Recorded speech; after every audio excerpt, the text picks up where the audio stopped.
So first of all, just thank you very much for agreeing to speak to me. I really appreciate it. It's been quite difficult being a researcher in these times, so thank you so much for your kindness. Yeah, it's my pleasure that I'm able to be part of the discussion, and I must thank you for having invited me. Oh, thank you. I really enjoyed your book because I think one of the things I didn't really know a lot about was like the politicization of the cow in India.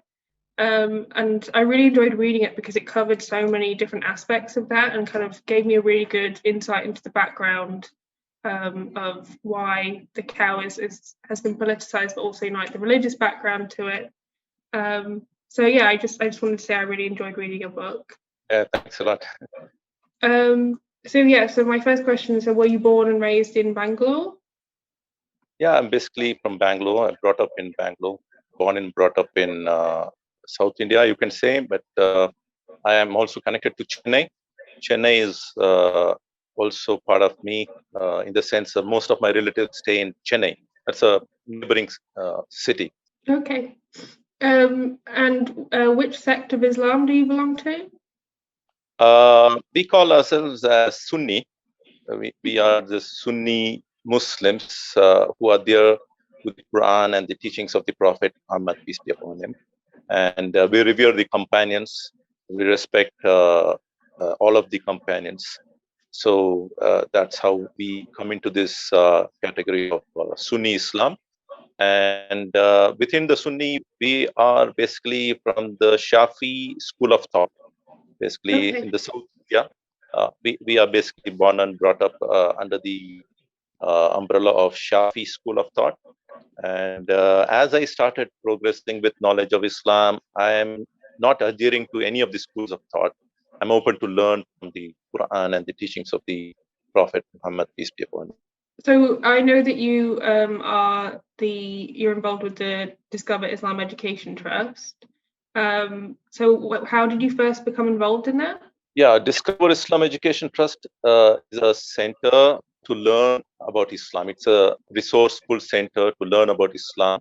We do have books, and we used to have a lot of audiovisual material which used to be in circulation earlier, but now that a lot of the information is on the net, so that's not happening these days. We used to organize many lectures and organize workshops and classes. A lot of sessions were conducted to enlighten people about what Islam is all about and to remove misconceptions from the minds of the people. So in the process of that, we also started a school called Al-Bashir International School. So it all happened since 2005 that we started Discover Islam Education Trust. And in 2011, we laid the foundation for Al-Bashir International School. So that's how I'm part of both the organizations. And I'm also part of various other activities which involve social welfare and human rights and other activities. And are you involved with any political party? No, I really don't subscribe to any political party. I don't have any strong affiliations to any political party as such. But I do have good relationship with almost all the party members, even with the people from the BJP to Congress to Janata Dal, and even if you were to say there are many other organizations called SDPI, PFI. I'm in touch with the members of almost all the organizations. I do share my thoughts because I engage in discussions during various panel discussions over television programs as well. So I'm bound to meet a lot of people and make some of them as my acquaintances as well. Would you say you have kind of a leadership role within the Muslim community in Bangalore? Yes, within a limited sense, you can say I do have a sense of leadership, but it is very limited in influencing people. You can say I can be called as an influencer who even shares my thought over people, and people, they are willing to agree most of the thoughts what I'm sharing, and some of them they don't agree with me. That's part and parcel of life. So I'll move on to kind of more specific questions now about democracy in India. So I've come across the destruction of the Babri Masjid. as a source for communal tension even today. So what do you remember when the mosque was destroyed in 1992? Yeah, when the mosque was destroyed in 1992, that time I was a school student. I used to go to school, and I remember I was in ninth standard, and we were very excited that we were having a lot of holidays. So that's all we knew about Babri Masjid, and the things that soon unfolded were a lot of riots around. And as students, what we were enjoying was to stay at home, and we didn't have to go to the school. So that used to be a lot of exciting thing those days. But I did not know what was actually happening around, because the place where we stay was Bangalore, and Bangalore is supposed to be much safer, much peaceful. And although there were some untoward incidents in certain places, but by and large, Bangalore is much safer, much peaceful, and the much of South India is always a very calm and nice place. So what happened in the North India was really bad. And later on, when we learned about the people who have engaged in the riots, and a lot of people were, they lost their lives, and a lot of people, they lost their wealth and property and all that stuff. When we heard about it, it was very saddening. So ever since that Babri Masjid incident happened, since then we started to realize that we are Muslims. In the sense, if you were to ask me, before the Babri Masjid incident, there was no clear distinction between Muslims and the Hindus, because we were like a very homogeneous community. We were engaging on almost every activity of what the Hindus do, and Hindus were also partaking in our activities. So there was nothing like no Hindu Muslim kind of thing. And if you were to see what was life here before Babri Masjid, we were not sporting beard. We were not in the what do you call as an Islamic garment or a dressing. And our women were not into wearing hijab or the scarves or the veil. They were not religious at all. We were not much of religious community. We were very much easygoing people. We did not know that we were actually supposed to be following the Quran and the teachings of the Prophet. So when the Babri Masjid incident happened, then we realized we are Muslims. So we have been hated for we being Muslims. So what is it all about Islam? What is the accusation all about? What are the allegations? So that's when we started to learn more of Islam. That's the output, the kind of changes in our community today. One of the things that I can attribute is to what happened in 1992.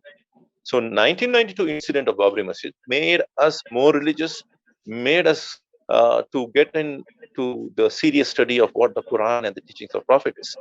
So that's how I would say. Of course, there was so much of hardship for the people in the North India and a lot of people in Mumbai. Again, there was so much of counter, what to say, riots which happened on the Muslim side in certain places, which I would say all of these things are detested in almost all the religions. I don't see any of the religions which endorse any of these kind of activity, be it Hinduism or Buddhism or Islam or Christianity or Judaism. The religions per se does not invoke or does not encourage anybody to engage in any of these kind of riots or engage in these kind of things which can cause harm to humanity. Of course, there is a scope for wars and battles to establish justice under certain circumstances, but violence in itself is not the means to achieve peace. So that's what I can say, with what I can express my thoughts with regards to the Babri Masjid incident. Okay. So do you think that if that incident didn't happen, do you think your life today would be very different then? Because you potentially wouldn't have studied the Quran as much. Yeah, I mean, I cannot say that way, because now there's an influx of knowledge all over the world due to globalization. I would attribute another factor, that is the factor which is connected to globalization. When people are able to access information, they are able to verify the information. People have got a lot of communication across the world, like what we are having right now. So we are ready to learn from each other. That is the kind of sense that has happened. So if you were to ask me, I was exposed to atheism I was exposed to Hinduism and Christianity and almost every isms before actually studying Islam. So although I was born in a Muslim family, we were very much cultural Muslims. We were abiding to certain rituals which were taught by our elders, and some of those rituals were not making any sense or any meaning to me. So I was not really adhering to the teachings of that cultural Islam. So I was not really connected to the faith of Islam earlier. Although my friends were Hindus, and specifically there were many Brahmins from the higher community, the higher caste people, and a lot of Marwadis, a lot of Jains. I was not at all exposed to Islam as much I was exposed to Ramayana and Mahabharata and Jesus Christ, may peace be upon him. So the access to study Islam actually started, I would say, after 2000, or probably towards the end of that millennia. You can say 1998 onwards. I started reading the Quran and the translation works of the Quran, the meaning of the Quran by Abdullah Yusuf Ali. Abdullah Yusuf Ali's translation in English was really something I did not expect something of this kind of experience which was there. I never knew that Quran has got such profound information and about historical information about Jesus Christ, Moses, and Abraham, and all of them, and asking us to believe in all of these prophets, including the last prophet. So that is the kind of sense that elevated my conscience. So so I would say even globalization is another factor which really made us to delve into the subject of religion, and we started to have a lot of information as to what's happening across the world. The world has shrunk, and the world has become so close to each other that everybody is open to learn from each other. So that's how. I mean, even if 1992 did not happen, I mean, even if Babri Masjid did not happen, I think globalization has done its part, I would say. Okay. I was just wondering, did you, when you were at school, did you go to a Muslim school or like a public school? Well, I studied in a secular school. I studied in a school which was not a faith school. It wasn't a faith school which taught either Hinduism or Islam or any of religion. So it was a school where it was basically Sri Aurobindo Memorial School. Aurobindo happens to be a philosopher, and so based on that, there was certain philosophy that we were taught. But at the end of the day, it was a secular school, conventional schooling system. It wasn't a faith school.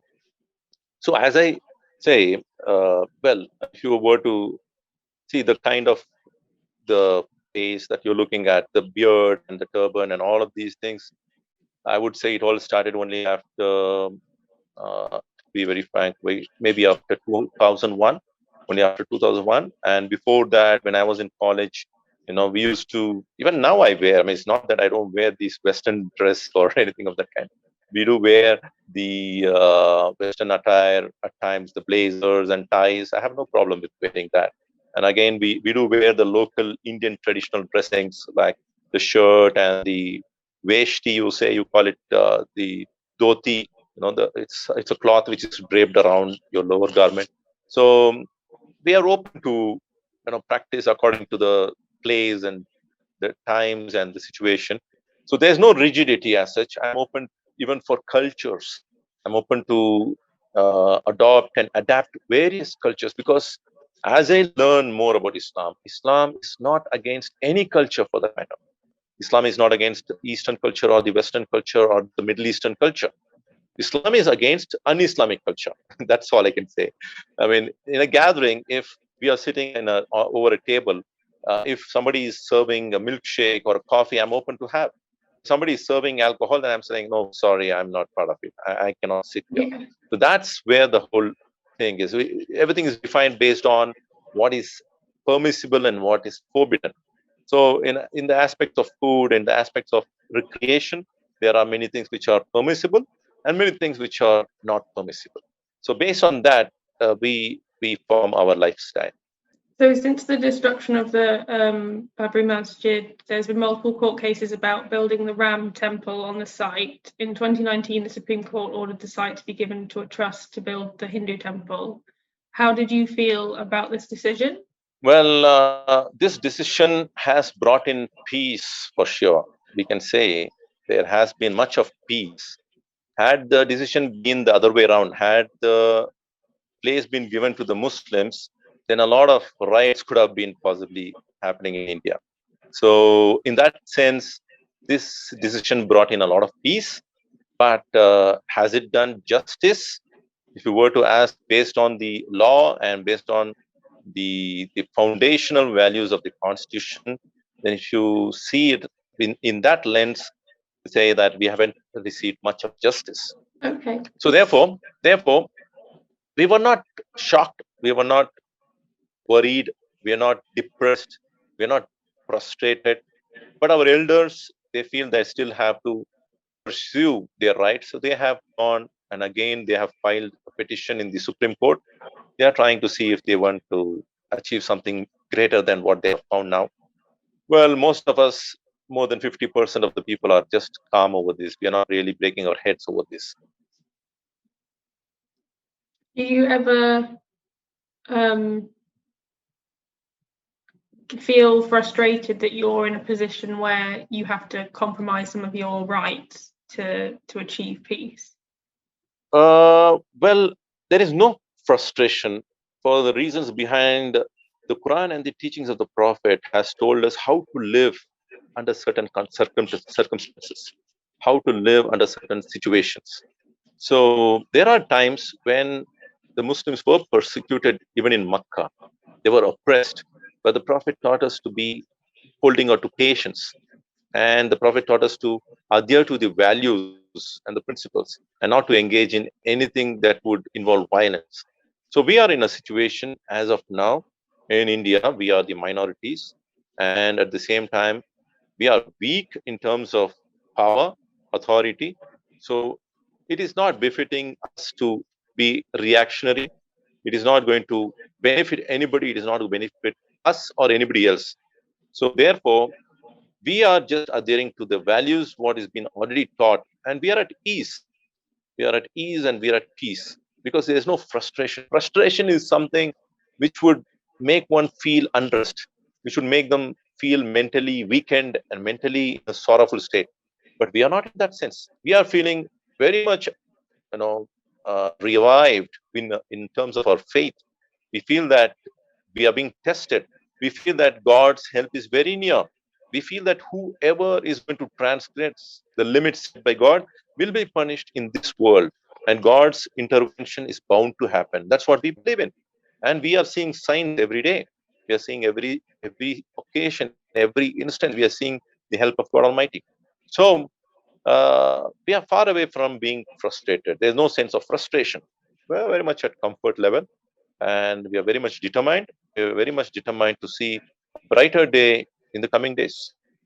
Okay.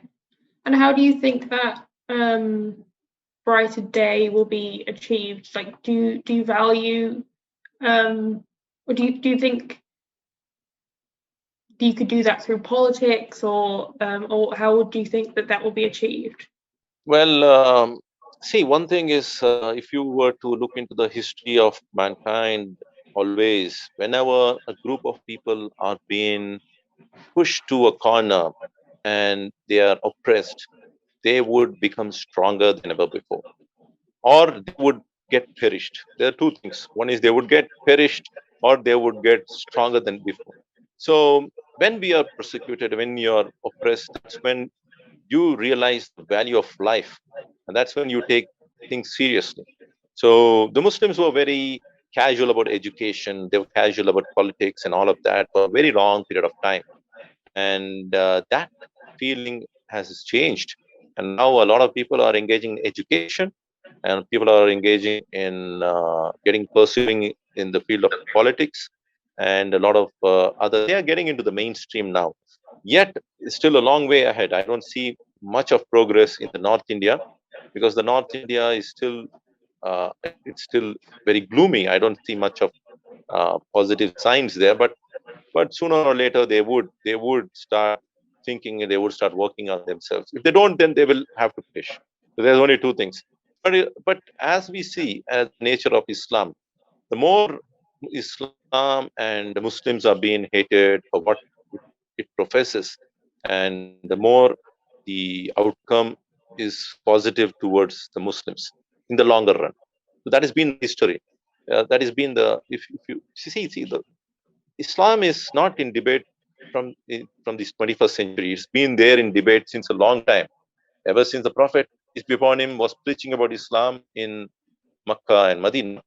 Since then, there has been debate over this religion. And since then, people were oppressed and persecuted, and Prophet had to go on migration from Makkah to Medina. His families were boycotted, and a lot of things happened. And even after that, so much of struggles, we have seen Muslims have gone through these phases of struggles all through. So there's nothing new. And only thing is that the quality of the Muslims has diminished greatly. When I say quality, in terms of faith, in terms of practicing the religion, in terms of acquiring the knowledge of Islam, and in terms of applying and teaching it to the people who don't know about Islam. So that is something which is diminished greatly. So if we are going back to the track, if we go back to the track and put ourselves in the right position and start working in ourselves rather than working on the people outside, it's a time for introspection. It's time for, we are supposed to look into our own selves. So based on that, I think good days will be coming. Okay. So you said that the situation in North India is quite different or potentially worse than in South India. And I know obviously you're involved in a school. So do you have any interest in branching out to North India and kind of helping to educate Muslims in North India? Well, that is something which is due. I mean, that is something which has to happen. The North Indian Muslims have a different brand of, following, in the sense they are little rigid. They're not open for mainstream knowledge. They consider that the madrasa culture, which is predominantly seen in North India, that is, just to learn about religion, Arabic language, and the Quran. That's what they think is all about learning or gaining education. But that sense has to change. They must know that they have to acquire all kinds of knowledge that is beneficial to mankind. They should think of gaining the faith, and at the same time, they should think of gaining worldly knowledge as well. So that culture is still not found much in the North India. The moment they're ready, they're prepared to gain such kind of a knowledge. I think that time we would be able to, impact them in a positive way. So I wanted to talk about the Gujarat riots because it's something that I've come across quite a lot, especially because obviously the Prime Minister was the Chief Minister at the time. So what do you remember when you first heard about the Gujarat riots in 2002? Yeah, by 2002, if you were to ask me, I was very much knowing about Islam, and I was also having a fair idea of what politics is and Indian politics, etc. So that was really painful, and we were able to know more about what was happening there. Thousands of lives have been massacred.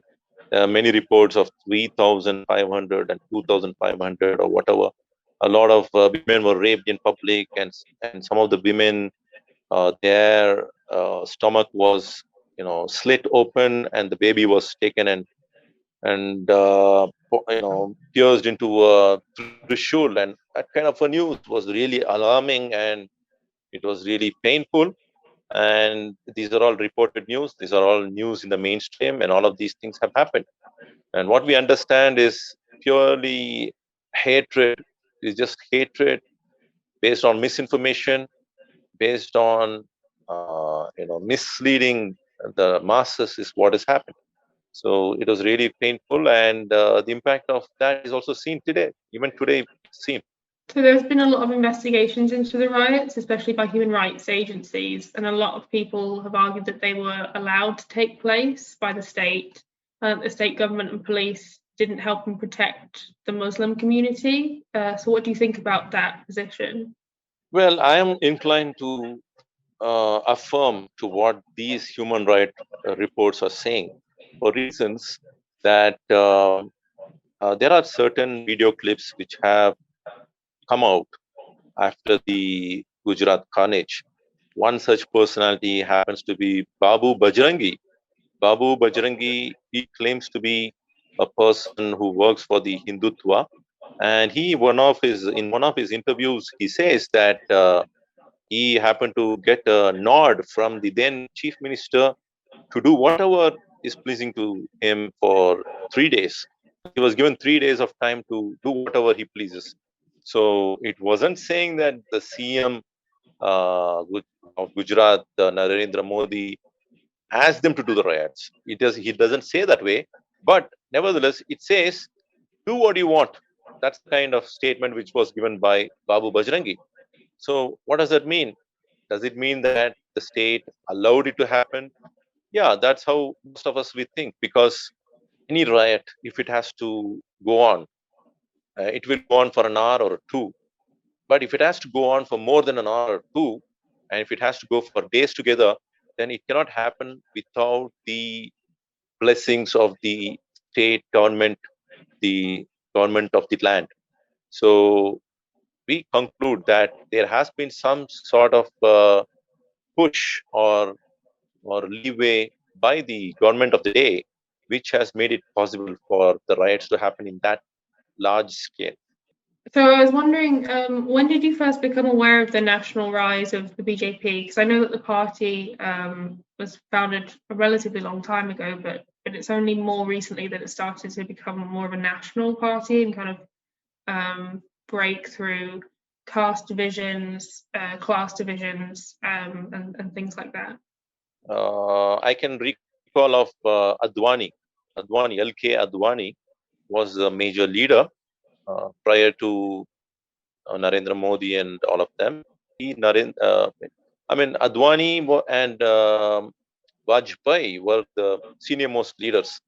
So I remember Advani's Rath Yatra. Rath Yatra was a chariot pilgrimage or a travel, whatever you can say. They were engaging in the march on the streets, and they were pulling the chariots. And Rath Yatra used to be the initial gesture through which we were able to understand what BJP wants, or what is the sense of politics that BJP wants to talk about. So, I would say I would give the most part of credit to L.K. Advani, not to Modi initially. The first leader who played a major portion towards making BJP famous was L.K. Advani, and then Vajpayee, and then comes Narendra Modi. So what do you think that, when you think of Narendra Modi and his obviously rise to power in Gujarat and then as Prime Minister, do you think that there's something that he did differently to the previous BJP leaders, or do you remember him at all differently from those people? Well, Narendra Modi is a very unpredictable person as far as what we see now, and the Indian economy is devastated, more than anything at all. If you were to see the demonetization and the GST which was applied in Indian economy, that has left the economy devastated. And what happened now recently, the way the COVID-19 has been handled, the way the pandemic has been handled, it makes it very clear that he and his ministers have failed in giving good administration and governance. So it's no point in anybody crying over what has happened. I mean, if at all the people of India had to be careful, they should have been in 2013 and 2014. And now it's too late. Now you have to accept our fate and go on with what has been offered. So there's nothing much we can do at this point.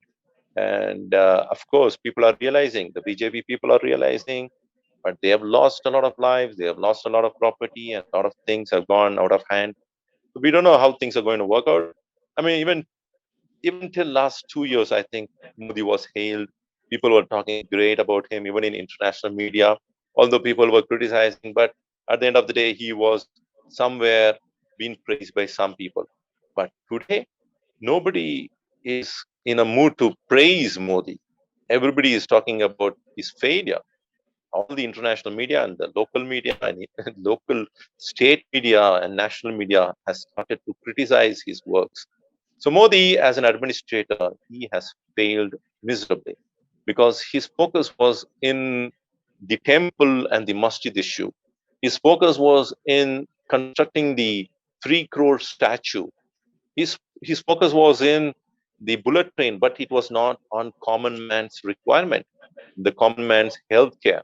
It was not focusing on what is required for daily income for a man who works for daily wages.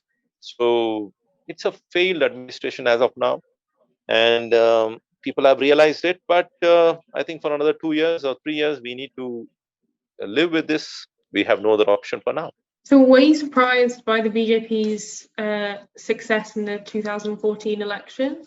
No, I was not surprised, nor was I shocked, because I could sense the mood then. Because people who were aware of the politics of BJP were showing their displeasure, but most of the people were hoping that Modi would give something different, something special.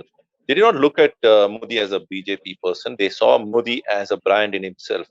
So people were assuming that Modi, when he comes to power, he would bring a lot of goodness to India.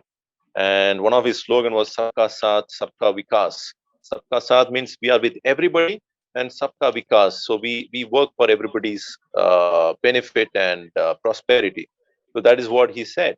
So when he said that, a lot of people believed in that, and a lot of people thought that that is the way ahead, and they were a little unhappy with the Congress party then. So it was expected in 2014. It was expected very much for Modi to come to power. But later on in 2019, we did not really expect until Pulwama happened. Because the mood before Pulwama, that is the attack on the Indian soldiers, was totally different. People were talking about anti-incumbency, and people were talking about bringing alternate party to power and all that.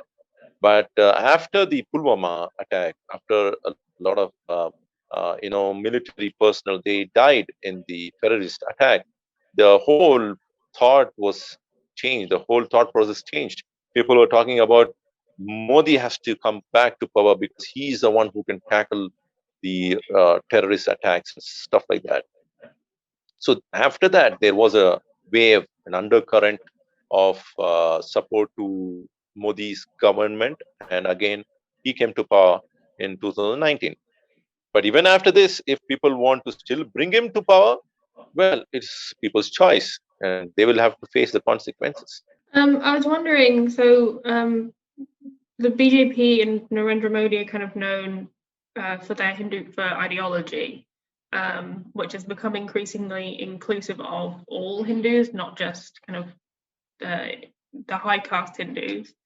I was wondering, are you aware of any Muslims that vote for the BJP or support Narendra Modi? Yeah, there is a small percentage of Muslims who work for BJP, who also hold certain offices in BJP, and they also represent the minority community within the BJP party. Yes, BJP also gives space for Muslims. It's not that they don't give space; they do give, but they have a very strong ideology, and a lot of people who subscribe to that ideology, they are comfortable with being part of BJP. I've heard a lot of BJP politicians often attach the word jihad to other words to describe what they consider to be threatening Muslim behavior. So I've heard the phrases land jihad, love jihad, and corona jihad. Do you believe that these like jihad phenomena exist, and why do you think these people use these words, especially the word jihad?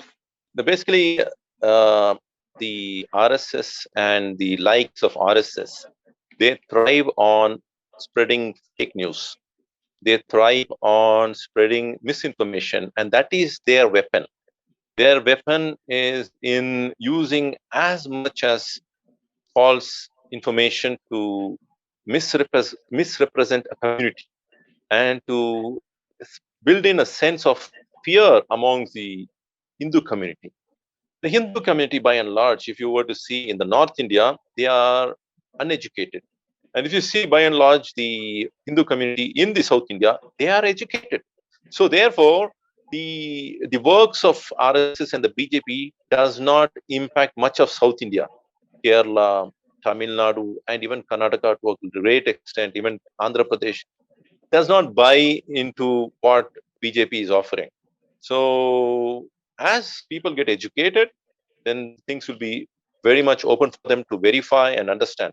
So until then, this problem, this crisis is there, and they use all the possible ways to build in this kind of hatred and fear, the negative energy, and negative energy is more more working with the help of fake news. So whenever you're spreading fake news, that's when you're giving way for the negative energy to build in itself. So not now, ever since the 1924, the RSS was started, the inception of the Hindu Mahasabha. Since then, they have been writing a lot of books and a lot of literature against Muslims, against the Muslim leaders, against the Muslim kings, only to instill a sense of hatred for them. So, and by doing so, they are saying that they are working for the cause of Hindutva. Hindutva, again, they don't subscribe to any ideology as such. I mean, it is not a thing which is derived from any religion. They don't talk about religion when they're talking about Hindutva. They're talking about Hindutva is nationalism. They're talking about nationalism. Let us all Hindus come together and unite and make a nation out of that. That's what an exclusive Hindu community is what they are aiming for. But it is so very hollow. Why I say that? Because they will never be able to achieve that until they make every Hindu as an equal Hindu. Because there is inequality amongst the Hindus. There is inequality amongst the ranks of the caste system. The Brahmana, Kshatriya, Vaishya, and Shudra. And below that comes the Dalits. And Dalits happen to be more than 60% of the Hindu population, who are deprived of basic human rights in today's India also. Even today, we find instances where the Dalit community women are being paraded naked on the street. And we have had in the past, Pulan Devi. Pulan Devi happened to be one of the lady who happens to be from Dalit community. And she was paraded naked in her young age. And then she became a dacoit. Then she became a politician and she was killed also. And all of these things are very much recorded, and all the information is around. It's nothing new. It's not a new thing to explore or to understand. So it is very void. As such, this ideology does not give the people what they promise. At the end of the day, it will leave them the lurch. People will not find. It's just like a mirage. It's just like it is shown, but when you go closer, you'll not find water. So that's how the phony ideology or the phony theory of Hindutva is all about. Well, we have great regard for Hindus.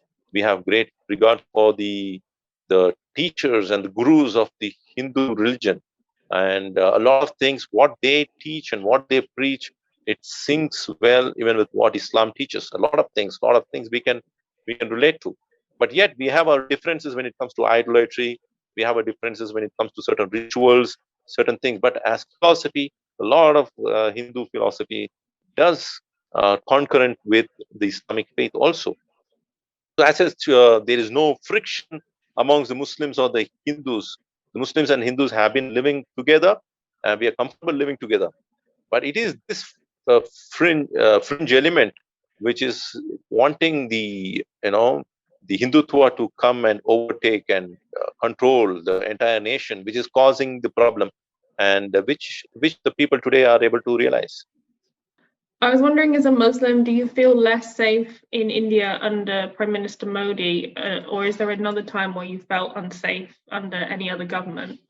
Well, that's a very good question. I feel very safe in the India that I live, that is South India. South India is much safer.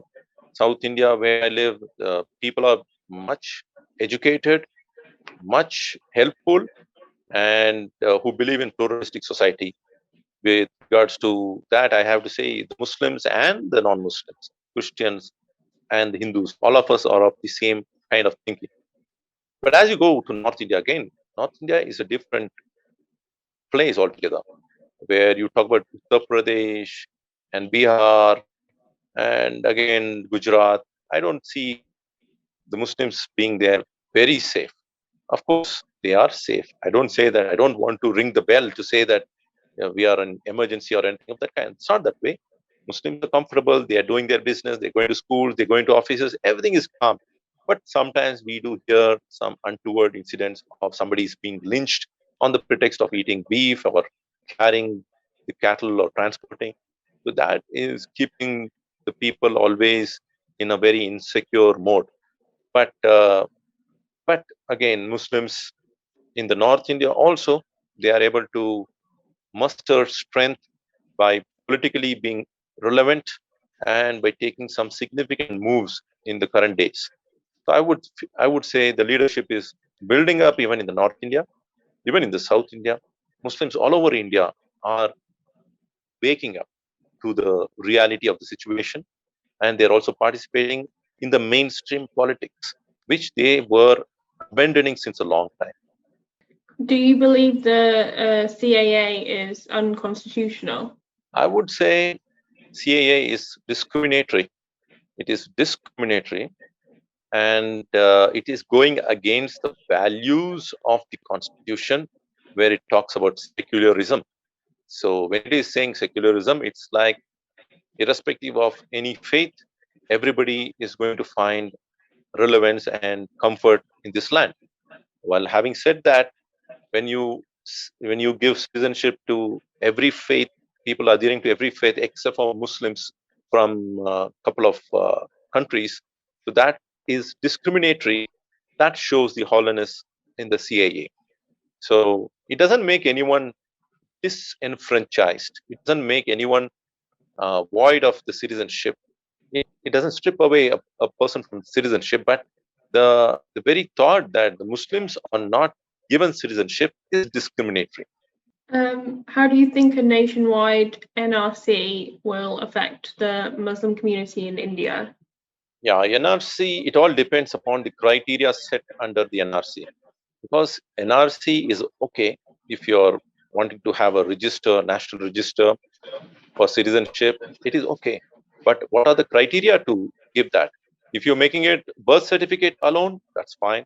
If you say that if you're showing two witnesses for you being a citizenship and your parents' documents is sufficient, anything of that kind is okay. But then if you're making it into so many conditions for acquiring the citizenship, then it becomes too difficult, because India is a place a lot of people, they don't have any documents. They will not have documents for their birth or even for death certificate or that kind, because people are very nomadic and people are very simplistic in their own approach. They are mostly the village people. They are people who are very archaic. So expecting them to have all the documents and to share, it is not going to work. And if they're going to bring in NRC on this criteria, a very rigid criteria, then it's going to have counter reactions. But if they don't have it in that criteria, if they're going to make it in simple criteria, then I see no hassle with that. So I've been looking a lot at the NRC in Assam because it's received a lot of widespread criticism because of the thousands of people who've been labelled as foreigners and they're unable to prove their citizenship status because they don't have the adequate paperwork. A large proportion of the people who are not included on the NRC in Assam are Muslims. So seeing the NRC crisis in Assam, do you feel the NRC has been designed in Assam to remove Indian citizenship from Indian Muslims? I don't conclude that way, because NRC in Assam was brought in by the interest of the people of Assam. Because the people of Assam did not want the influx of Bangladeshis entering into Assam. The real issue was that after 1971, Bangladesh got freedom, and ever since that place got freedom, there has been much of influx of people coming from Bangladesh to India, and because of the local problems, what was happening in Bangladesh. So the people in Assam and people in the West Bengal, they did not like the people coming from Bangladesh borders. So therefore, they were insisting of bringing NRC under the Congress party. There was this Assam Accord and various other, uh, endeavor which was taken by the people of Assam. So it wasn't something which was brought out by the Modi or BJP government. So, so the real purpose was to control the influx or migration of people from the neighboring countries. So in that sense, I think they had a valid reason to bring in NRC at that time.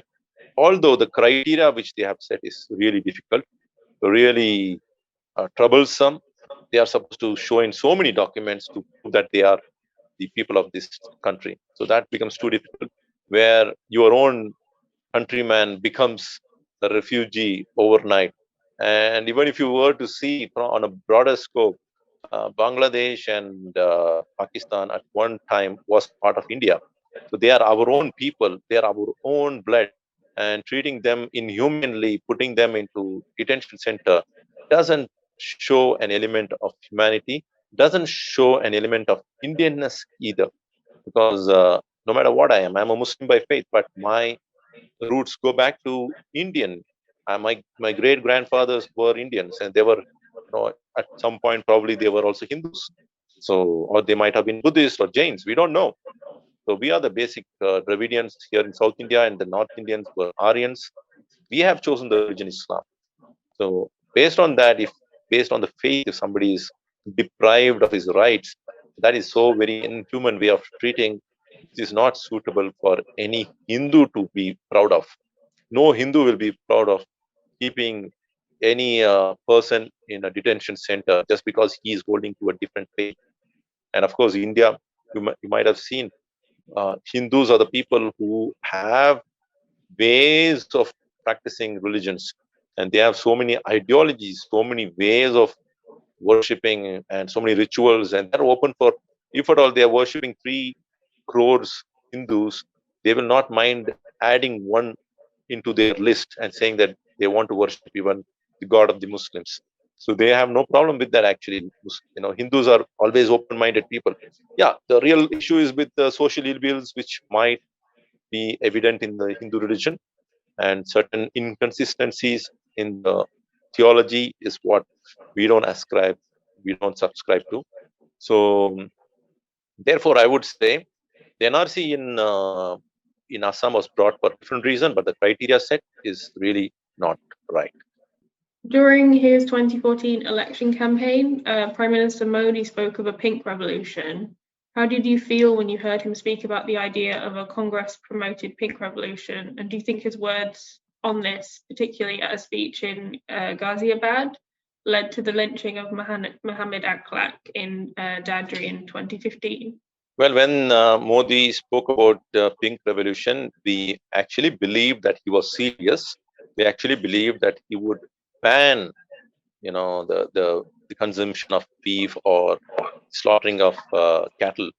But amazingly, we are the topmost exporters of beef worldwide. We are the exporters of beef to Brazil and to Middle East and even to China. China takes a lot of beef from us, so which you must be very much aware of.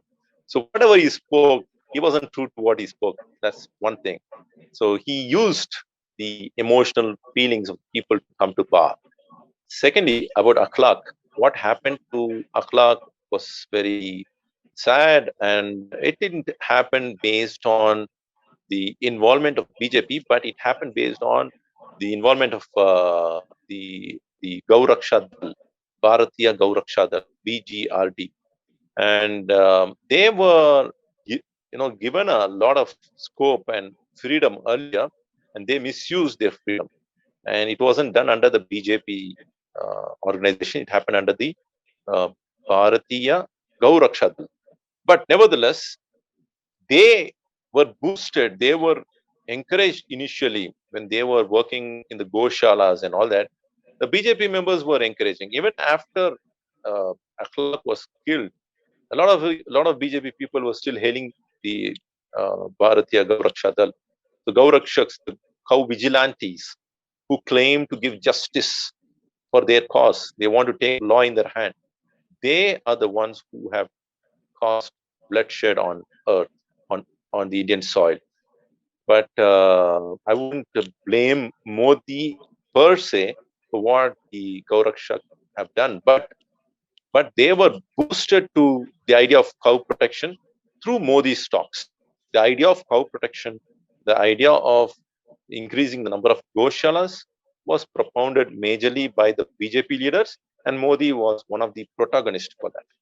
Since the BJP came to power in 2014, there's been a big rise in the number of mob lynching cases by people who characterize themselves as cow protectors.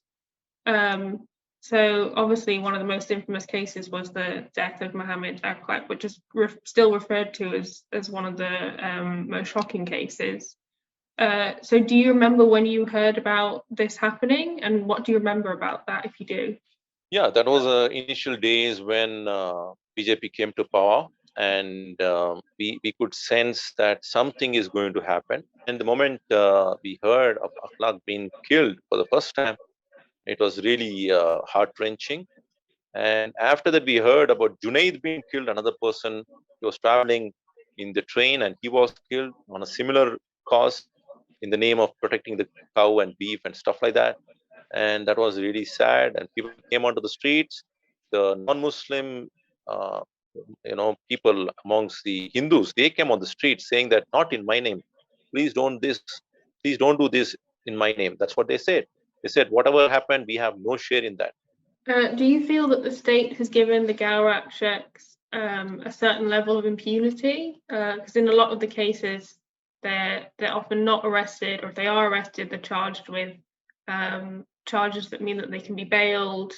The police often make a lot of mistakes. So do you think they're given a level of impunity? It all depends upon kind of relationship between the Gaurakshak and the local police.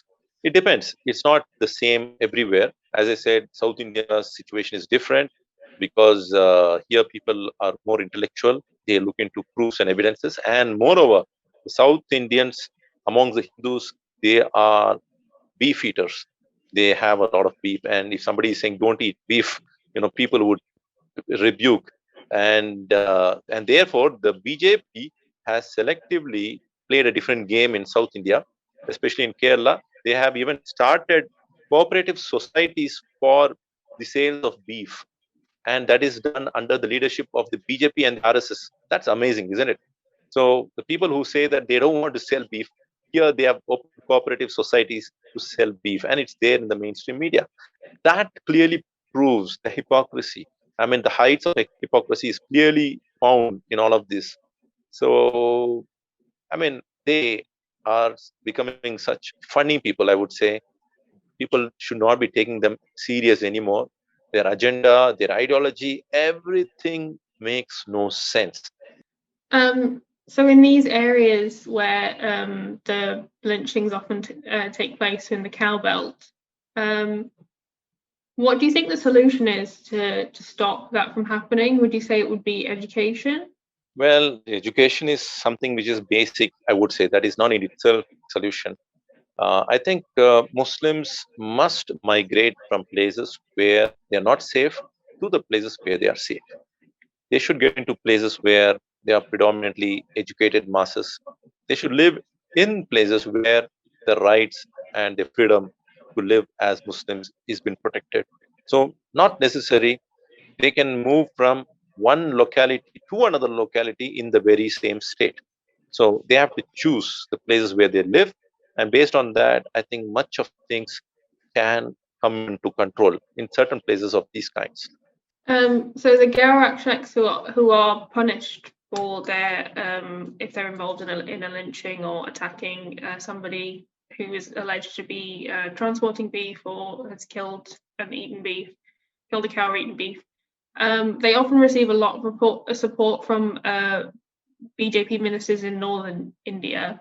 and they're often invited to join them in electoral rallies or become politicians within the party. So that's happened quite a lot in Uttar Pradesh. So how does this make you feel, and how do you think this has affected the Muslim community?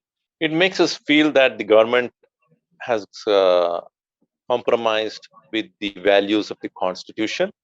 It makes us feel that they are unfit to lead as our leaders. They don't represent the minorities. They are just talking about their single agenda. They are working for achieving that agenda, but they're not working for the welfare of their citizens. Well, that is something which is basic for every politician who comes to power to understand. Every politician, irrespective of who he is, be he is Christian or Muslim or whatever he is, if he comes to power, then the people under his territory are his people. He must not look into whether this person is, following my ideology or not. So the same principle, it has to be followed amongst the every elected politician. But it's so unfortunate that the current politicians, some of them or many of them, are not able to adhere to the values and principles, which is very much laid down in the Constitution of India. So there's some people in India who, during riots or communal violence, will tell Muslims to go back to Pakistan, or they'll write it on signs.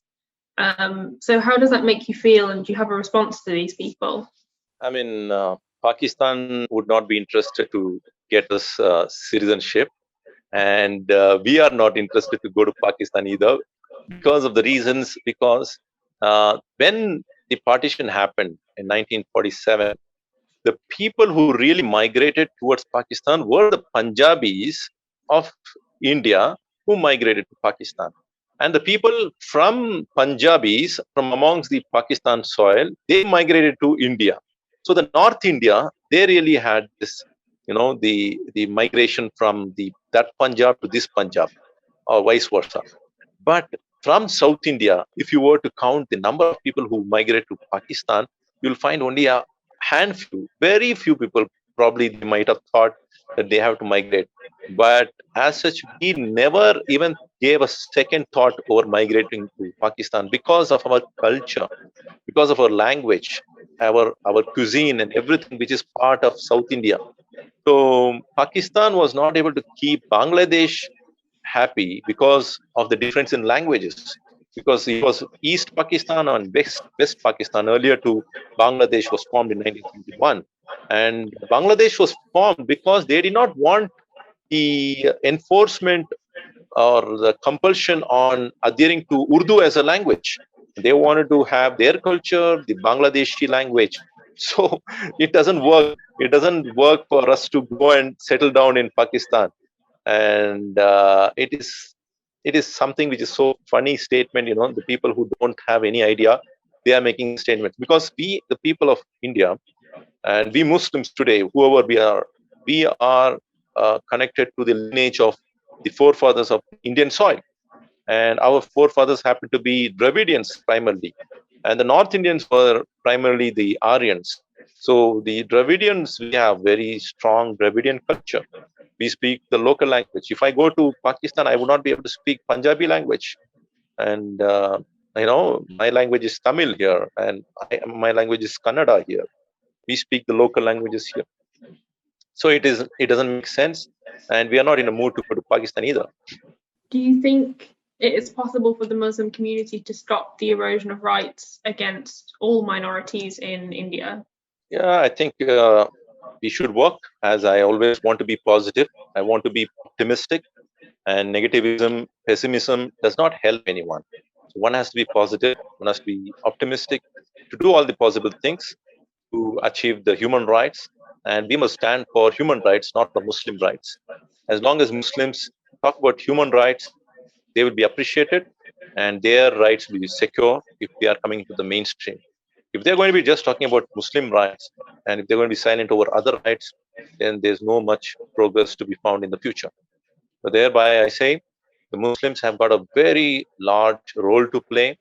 They have to be influencers, they have to be educationists, and they have to be social welfare volunteers who work for positive things. And if they are doing that way, then by default, he will achieve human rights, not just for Muslims, but for everyone. So this is my last question. Do you worry about the future of the Muslim community in India? No, I really don't worry about the future of Muslim community in India because going by my faith, going by what the Quran teaches and what the Prophet, peace be upon him, has taught us, we are supposed to look at things in a positive way. And the Prophet has said towards the end of times, people would come to embrace Islam, and a lot of people would understand Islam, and they will follow this religion, Islam, by their heart. So, like if you see myself, my forefathers, they took a decision to become Muslims. I mean, even today, a lot of people in India, they are embracing Islam on their own, without compulsion, without coercion. Within the times of the BJP rule, every day we hear of people embracing Islam. Why? Because it is not by our strength, it is happening by the will of God. That's my faith. Why? Because education and access to knowledge is open for all. I don't have to come and give you a copy of Quran. All that one has to do is Google and get a PDF of the Quran in today's age.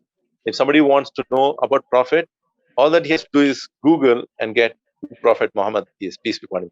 Whether it is a positive interpretation or negative interpretation, everybody has got an access to know about the truth, know about Islam today. So thereby, Islam is in vogue. Islam is in the it's the talk of the town, whether for good reason or bad reason. Islam is being debated. So the more people are going to debate, the more people are going to be curious, the more people will have access, and the outcomes are going to be positive. Okay, so yeah, that's the end of my questions. I just wanted to say thank you very much for letting me interview you. This is really interesting, and I feel like I've learned a lot, not just about what I asked you about, but also I really appreciated when you quoted from the Quran and then kind of explained things. I think Islam is not a religion I'm that familiar with. We had to learn a little bit about it at school. But just the phrases were really, they're very beautiful phrases, but they also are really good at kind of capturing what people are trying to, or what you were trying to get across. I just really appreciated that. So thank you. Thanks a lot. Thanks a lot. You have asked some really profound questions. Actually, if I were to, make an answer for every question, that would become a book in itself. I was wondering, I was just thinking, if this can be transcribed, then this is another book that I can release. Thanks a lot. Thanks. Thank you.